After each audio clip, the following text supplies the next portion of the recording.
ఎన్నికలు వచ్చినాయంటే ఎదురుగుండా ఉన్నటువంటి ఒక అధికారి ఎదురుగుండా ఇద్దరు కొట్లాడుకుంటారు. వాస్తవంగా ఇంతకుముందు ఆ అధికారిని తెలుగుదేశం అయినా వైఎస్ఆర్ కాంగ్రెస్ పార్టీ అయినా ఒక నార్మల్ ఐఏఎస్గానే చూస్తుంది. కానీ ఎన్నికలప్పుడు ఆ అధికారికి సహజంగా పూర్తి అధికారాల కొమ్ములు వస్తాయి. ఇప్పుడు దానికి తగ్గట్టే చర్యలు జరుగుతున్నాయి.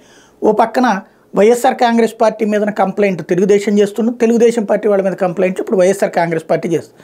మన చంద్రబాబుకి నోటీసులు ఇప్పిస్తే ఇప్పుడు పవన్ కళ్యాణ్కి నోటీసులు ఇప్పించేటటువంటి పనిని వైఎస్ఆర్ కాంగ్రెస్ పార్టీ వాళ్ళు రైజ్ చేశారు. ఏదైతే ఉస్తాద్ భగత్ సింగ్ సినిమాకి సంబంధించిన టీజర్, అందులో ఒక గాజు గ్లాసు, ఆ గాజు గ్లాస్ కింద పడేసి పగిలితే ముక్కలైనా దాంట్లో ప్రతి ముక్కకి పదునుంటుందిరా అన్న డైలాగుతో పాటుగా గ్లాస్ అంటే అదొక ఇది గాజు గ్లాస్ కాదు, అదొక సైన్యం అంటూ చెప్పినటువంటి డైలాగ్ ఎన్నికలలో ప్రభావితం చేసేటటువంటి అంశం ఉంది. అట్లాంటిది ఎన్నికల సంఘం అనుమతి తీసుకోవాలి కదా అంటూ వీళ్ళు అడగటం.